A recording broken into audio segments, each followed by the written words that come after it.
അസ്സലാമു അലൈക്കും വറഹ്മത്തുള്ളാഹി തആല വബറകാതുഹു. അസ്സലാത്തു വസ്സലാമു അലാ അഷ്റഫിൽ മുർസലീൻ വഅലാ ആലിഹി വസഹ്ബിഹി അജ്മഈൻ, അമ്മാ ബഅദ്. പ്രിയപ്പെട്ട ഉസ്താദുമാരെ, മുത്താലിം സുഹൃത്തുക്കളെ, വിധി നിർണ്ണയിക്കുന്ന വിധികർത്താക്കളെ, അസ്സലാമു അലൈക്കും. നാം മനുഷ്യ ജീവിതത്തിൽ ചരിത്രങ്ങൾ എടുത്തു നോക്കുകയാണെങ്കിൽ ഇരുട്ടിൻ്റെയും പ്രലോഭങ്ങളുടെയും കുറേ കാലഘട്ടങ്ങൾ കാണാൻ സാധിക്കും.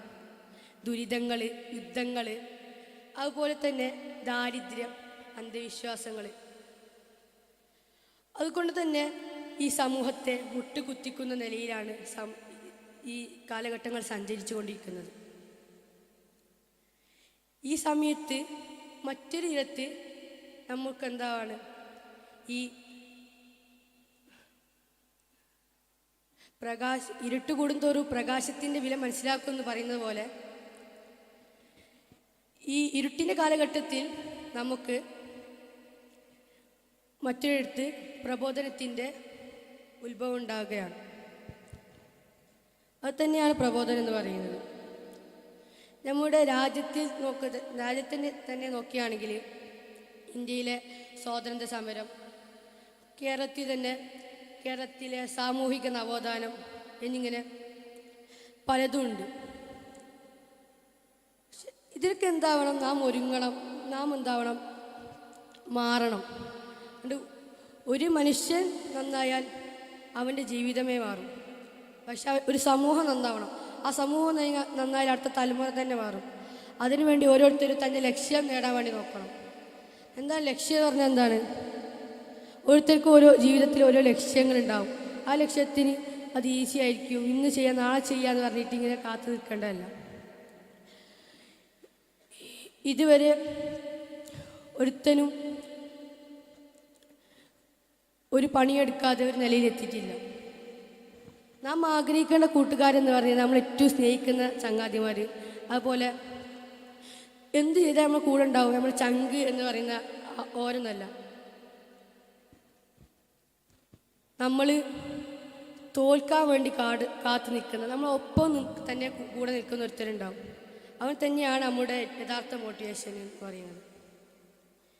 നാം സഞ്ചരിക്കും തോറും നമുക്ക് ജീവിത ലക്ഷ്യം അവനക്ക് മനസ്സിലായിരിക്കും. പക്ഷെ അവന് നമ്മളെ ജീവിതം തോൽക്കാൻ കാത്തിരിക്കും. എന്നാലും അവനെ കളിയാക്കാൻ പറ്റും. അവനക്കൊരു പണിയെടുക്കാം എന്നൊക്കെ വിചാരിച്ചിട്ടുണ്ടാവും. പക്ഷെ നമ്മളെന്താവും ഇതൊന്നും കാര്യം വെക്കാത്ത ഇതിനെ നമ്മളെന്താക്കണം? നമ്മൾ വിജയത്തിലേക്കുള്ള തീയിലേക്കുള്ള മണ്ണെണ്ണ മാത്രമാക്കി മാറ്റണം. ഈ മണ്ണെണ്ണയെ ഉപയോഗിച്ച് നമ്മൾ എന്താക്കണം? ഒരു ദിവസം ഒരു വിജയത്തിലെത്തും. അപ്പോൾ അവരിങ്ങോട്ട് ചോദിക്കുന്ന ചോദ്യമുണ്ട്. ആ ചോദ്യത്തിന് ലൈഫിൽ ഒരു ടെമ്പററി ലഹരിക്കും തരാൻ പറ്റാത്തൊരു മാസീവ് സക്സസ്, ഒരു ലൈഫ് ലോങ് ലഹരിയുടെ ഒരു ഫീല് നമുക്ക് തരും. എന്താണ് അവൻ ചോദിക്കുക? നീ എൻ്റെ കൂടെ തന്നെ നടന്നത്, പിന്നെ നീയാണ് ഈ നിലയിലെത്തിയെന്ന്. അപ്പോൾ നമുക്ക് പറയാനുണ്ട്. അപ്പോൾ നമ്മൾ പുഞ്ചിരിച്ചൊരു അമ്മൊരു മറുപടി കൊടുക്കും, നീ തന്നെയാണ് ഇതിനൊക്കെ കാരണം. അപ്പോൾ അവനക്ക് തോന്നും, ഞാൻ ഇത്ര കാലം പൊട്ടനായി നടന്നതും ഇവൻ്റെ തോൽവിക്ക് കാത്തു നിന്നതും വെറുതെ ആയിരുന്നെന്ന്. ആ സമയത്ത് ഞാൻ പരിശ്രമിച്ചാൽ ഞാൻ എത്ര നല്ല നിലയിലെത്തുമെന്ന്. പണ്ട് കലാം സാറ് പറഞ്ഞ പോലെ, ഉറക്കത്തിൽ കാണുന്നതല്ല സ്വപ്നം, ഉറക്കം കെടുത്തുന്നതായിരിക്കണം സ്വപ്നം എന്ന്. നിങ്ങൾ ജീവിതത്തിൽ സ്വപ്നം ഉണ്ടായിട്ട് ഒരു ദിവസം നിങ്ങൾക്ക് നന്നായിട്ട് ഉറങ്ങാൻ പറ്റുന്നുണ്ടെങ്കിൽ കൺഗ്രാജുലേഷൻസ്, നിങ്ങൾ തോൽക്കാൻ തീരുമാനിച്ചെന്നാണ്.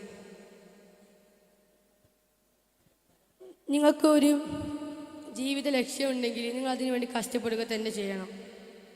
നിങ്ങൾ പണിയെടുത്ത് ഉണ്ടാക്കണം.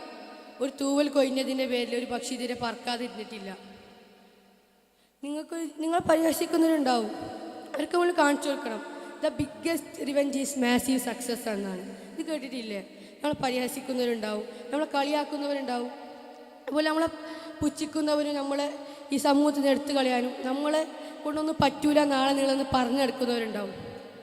ഇവരൊക്കെ മാട്ടുത്തുപ്പിന് മുമ്പിൽ നമ്മളൊന്ന് കാണിച്ചു കൊടുക്കാണ്ട് കം ബാക്ക്. ആ വാക്കുകളൊന്നും കൂടി പറയാണ്, the biggest revenge is massive success എന്ന്. ഇവരുടെയൊക്കെ മുമ്പിൽ നമുക്ക് കാണിച്ചു കൊടുക്കാൻ പറ്റും, നമ്മളെ കൊണ്ട് ഇതൊക്കെ പറ്റുമെന്ന്. അപ്പോൾ അവരുടെ മുമ്പിൽ ഭയം ഉണ്ടാവും. നമ്മൾ വിചാരിച്ച ആളൊന്നുമല്ല, നമ്മളെ കൊണ്ട് ഇയാൾ വിചാരിച്ച ആളൊന്നുമല്ല, ഇയാൾ ഭയങ്കര സംഭവമാണ്. പറയുമ്പോൾ നമ്മൾ സുഖം ഉണ്ടാവും. അതുപോലെ തന്നെ നാം ഓർക്കേണ്ട ഒരു കാര്യമാണ്, നാം എപ്പോഴും വെറൈറ്റിയായി ചിന്തിക്കണം. നമ്മൾ ഒരേ ലെവലിൽ പോകരുത്. നമുക്കതിൽ വീശുന്ന കാറ്റിൻ്റെ ഗതി നമുക്ക് ഒരിക്കലും മാറ്റാൻ പറ്റില്ല. നമ്മൾ ഒരേ രീതിയിൽ പോയാൽ എപ്പോഴും തോറ്റുകൊണ്ടിരിക്കുക. പക്ഷെ നമ്മൾ വെറൈറ്റിയായ രീതിയിൽ പ്രബോധനം നടത്തുക തന്നെ ചെയ്യണം. നമുക്ക് ആ കാറ്റിൻ്റെ ഗതിയെ മാറ്റാൻ പറ്റില്ലെങ്കിലും നമുക്ക് അതൊന്ന് വഴിമാറ്റി തൊഴിഞ്ഞു നോക്കിയാൽ വിജയത്തിലേക്കുള്ള ലക്ഷ്യത്തിൻ്റെ തീക്കണലായി തന്നെ അത് മാറും. തീർച്ചയായിട്ടും അത് ഉറപ്പ് തന്നെയാണ്. നമ്മൊന്ന് ഒരു ചെവിട് സ്റ്റെപ്പ് കയറി, ബാക്കി ചെവിട് കയറാൻ പറ്റില്ല എന്ന് വിചാരിച്ച് കയറാൻ എനിക്ക് കാര്യമില്ല. നമ്മൾ കയറണം. കയറി 100-ാം നിലയിൽ എത്തി നമ്മൾ ആ വിജയത്തിൻ്റെ കൊടി പൊക്കി കാണിച്ചു കൊടുക്കണം. അത് തന്നെയാണ് നമ്മളുടെ ഉള്ളിലുള്ള ഏറ്റവും ഊർജ്ജം എന്ന് പറയുന്നത്. ഈ പ്രലോഭന കാലഘട്ടത്തിലും പ്രബോധനം നടത്താൻ വേണ്ടിയിട്ട് പുരാതന കാലഘട്ടത്തിലെ മഹാന്മാരുടെ പക്വതയും ബുദ്ധിയൊക്കെ നമുക്ക് ആവശ്യം വരും. ഉദാഹരണത്തിന് ഒരാളുടെ കഥ പറയാം. തൻ്റെ നാട്ടിലെ ജനങ്ങൾ ഉത്സവത്തിന് പോയ സമയത്ത് ഒരു 16 വയസ്സായ കുട്ടിയാണ് തൻ്റെ നാട്ടിനെ മുട്ടുകുത്തിച്ചൊരു കഥയാണ്. ഉത്സവത്തിന് പോയ സമയത്ത് ആ കുട്ടി ഒരു കോടാലി എടുത്ത് ആ നാട്ടിലെ ദേവാലയത്തിനുള്ളിൽ കയറിയിട്ട് ആ കുട്ടി അവിടെയുള്ള എല്ലാ വിഗ്രഹത്തിലെയും കൊത്തിയൊടുക്കി കളയാണ്. എന്നിട്ട് ബാക്കിയുള്ളൊരു വലിയ വിഗ്രഹം ഉണ്ടായിരുന്നു. ആ വിഗ്രഹത്തിൽ ആ കോടാലി ആ വിഗ്രഹത്തിൻ്റെ തോളിൽ കുത്തിവെച്ചിട്ട് ആ കുട്ടി ഇവിടെ നിന്ന് വരാണ്. ജനങ്ങൾ ഉത്സവമൊക്കെ കഴിഞ്ഞ് നാട്ടിൽ തിരിച്ചെത്തി. ഇത് വലിയ ചോദ്യമായി, ആരാണ് ഈ കടുങ്കൈ ചെയ്തത്? അവർ പരസ്പരം ഇങ്ങനെ ചോദിക്കാൻ തുടങ്ങി. അവസാനം തേടി ആ കുട്ടിയെ കണ്ടെത്തി. ഇവരെ മുമ്പിൽ കൊണ്ടുവരാൻ പറഞ്ഞു. ആ കുട്ടിയെ കൊണ്ടുവന്നു. ആ കുട്ടിയോട് ചോദിച്ചു, ആരാണ് ചെയ്തതെന്ന്. ആ കുട്ടി പറഞ്ഞു, എന്നോട് എന്തിനാ ചോദിക്കുന്നത്? ആ വലിയ വിഗ്രഹത്തെ ചോദിക്കൂ, അതിന് തോളിലല്ലേ കൊടാൽ തൂക്കിയിട്ടിരിക്കുന്നത് എന്ന് ഈ കുട്ടി തൻ്റെ ഇടത്തോടെ മറുപടി പറഞ്ഞു. അപ്പോൾ ആ ജനങ്ങൾ ദേഷ്യത്തോടെ ചോദിച്ചു, നീ എന്ത് വിഡിത്തമാണ് പറയുന്നത്? വിഗ്രഹങ്ങൾ സംസാരിക്കുകയോ?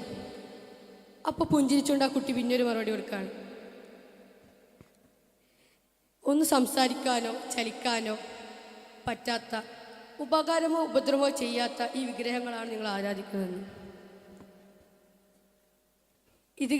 ഇതിന് ജനങ്ങൾ ഉത്തരം മുട്ടി.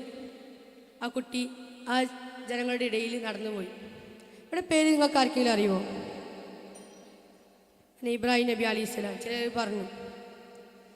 അതുപോലെ തന്നെ ഇതുപോലുള്ളവരെ ജീവിത മാതൃകയാണ് നമ്മൾ ഉൾക്കൊള്ളേണ്ടത് എന്ന് പറഞ്ഞുകൊണ്ട് ഞാൻ എൻ്റെ വാക്കുകൾ അവസാനിക്കുന്നു. അസ്സലാമു അലൈക്കും വറഹ്മത്തുള്ളാഹി തആല വബറകാതുഹു.